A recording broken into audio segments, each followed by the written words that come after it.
Bismillahirrahmanirrahim. Assalamualaikum warahmatullahi wabarakatuh. Teman-teman, kita bertemu lagi dalam program Libatin Allah. Dan di episode kali ini, saya ingin membahas tadabbur dari dua ayat Al-Quran di dalam surat yang berbeda, tetapi dia nyambung karena kisahnya sama, yaitu kisah perjalanan hidup Nabi Musa alaihissalam. Di dalam surat Toha ayat 46, Allah Subhanahu wa taala berfirman, A'udzu billahi minasyaitonir rajim.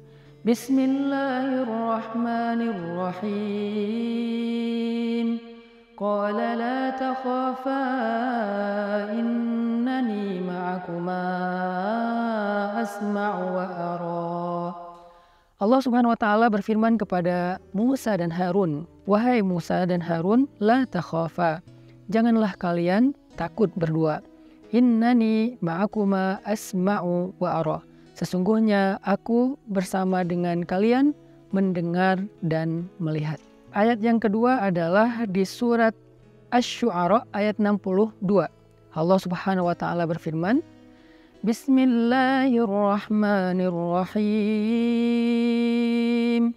Qala kalla inna ma'iya rabbi sayahdin.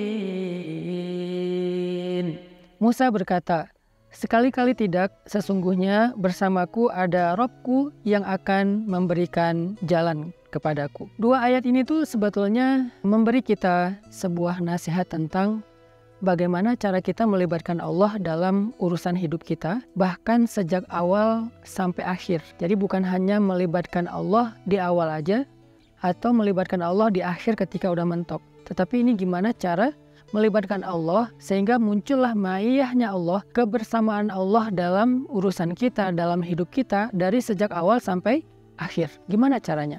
Kalau kita belajar dari tadabbur surat Toha ayat 46, ternyata cara melibatkan Allah dalam urusan kita itu sejak awal itu adalah pastikan bahwa yang kita lakukan itu memang sesuatu yang ada hubungannya dengan Allah. Artinya kita melakukan sesuatu itu di jalan Allah, fi sabilillah. Ketika kita fi sabilillah berada di jalan Allah, baik dalam urusan karir, fi sabilillah dalam urusan hubungan, fi sabilillah dalam urusan keluarga, fi sabilillah dalam urusan belajar, fi sabilillah dalam urusan apapun dalam hidup kita, kalau kita fi sabilillah, niatnya itu karena Allah dan ada hubungannya dengan agama Allah, dengan Islam, dengan dakwah, maka Allah pasti terlibat. Karena Allah selalu terlibat kepada hamba-hambanya yang berjalan di jalannya.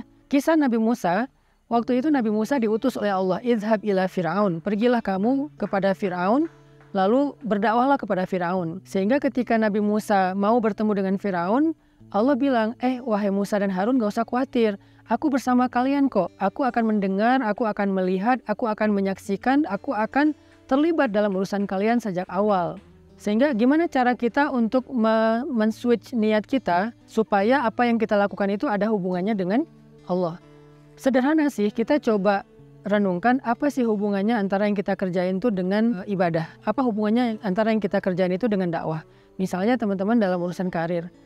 Coba kuatin niat bahwa kalau saya sukses, insya Allah saya akan membantu orang lain. Kalau saya sukses, saya akan bersedekah. Kalau saya sukses, saya akan menjadi orang yang lebih bermanfaat. Kalau saya sukses, saya akan bangun masjid, pesantren, sekolah, dan bla bla bla. Itu artinya kita mengkonektingkan antara proyek dunia kita dengan proyek langit. Nah disitulah berarti kita fisabilillah.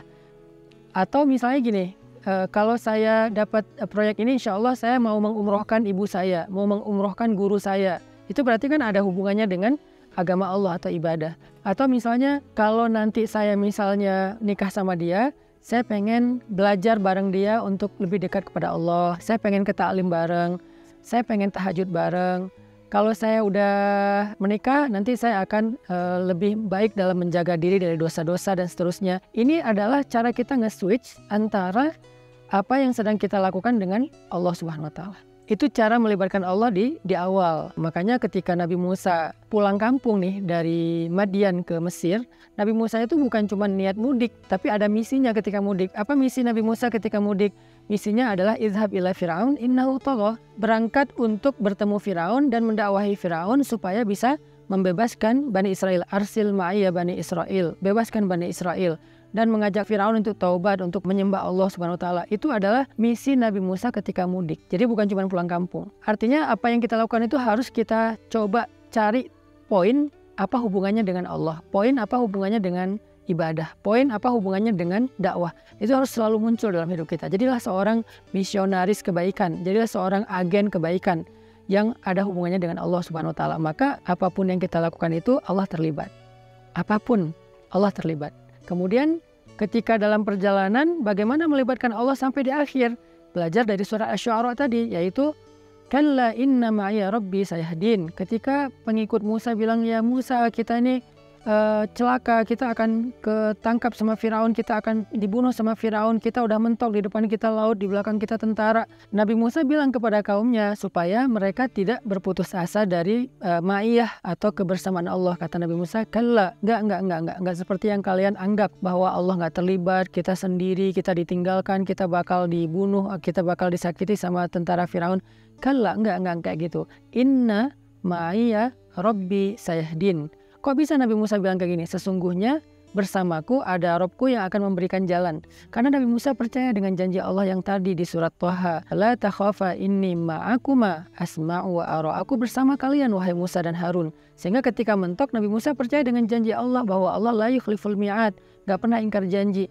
Sehingga ketika Nabi Musa berbaik sangka kepada Allah, tetap berharap pada Allah, sementok apapun kondisi beliau, sesulit apapun kondisi beliau, maka kemudian Allah menunjukkan keajaiban, wahai Musa, pukullah tongkatmu di batu. Ketika dipukul akhirnya batu karang itu membuat laut terbelah dan Allah yahdin, memberi jalan kepada Nabi Musa dan pengikutnya, atau memberi arah kepada Nabi Musa dan pengikutnya untuk mereka menyeberang. Nah, ini adalah cara melibatkan Allah yang kedua. Jadi yang pertama adalah tetap di jalan Allah, yang kedua tetap berharap dan berprasangka baik kepada Allah walaupun udah mentok, seperti materi kita sebelumnya. Karena Allah berjanji, walladzina jahadu fina lanahdiyannahum subulana. Orang-orang yang tetap di jalan kami, berusaha untuk tetap istiqomah, pasti kami akan memberikan jalan-jalan kami. Arti jalan-jalan di sini itu banyak solusi, bukan cuma satu solusi. Sehingga teman-teman yang dirahmati Allah SWT, belajar dari kisah surat Asy-Syu'ara dan surat Thaha, kisah Nabi Musa ini, sederhana sih cara melibatkan Allah dalam urusan hidup kita. Di sini cara ngelibatinnya. Dengan apa? Dengan ikhlas dan sikoh. Dengan ikhlas di awal dan tetap sikoh sampai akhir. Sikoh di sini artinya tetap yakin dan percaya kepada Allah sampai akhir. Nggak pernah berputus asa, nggak pernah berburuk sangka, nggak pernah mengeluh sampai akhirnya meragukan kebesaran Allah. Enggak. Dia tetap bahwa Allah ada bersama saya karena saya masih di jalan Allah. Sehingga yang harus kita pastikan itu dalam hidup kita itu adalah apakah kita masih on the track? Apakah kita udah ke distract selama ini? Ke distract hatinya, ke distract langkahnya. Yang harus kita pastikan bahwa kita masih di sini, kita masih di jalan Allah. Sehingga apapun masalah yang kita hadapin, kalau masih di jalan Allah, ya udah santai aja. Ada Allah kok yang membersamai kita dan Allah Maha Kuasa untuk membuka jalan-jalan keluar untuk kita. Nah, mudah-mudahan ini bisa menjadi materi lanjutan dari libatin Allah yang kemarin. Kalau mentok kayak gimana? Bahkan kali ini kita membahas dari sejak awal seperti apa.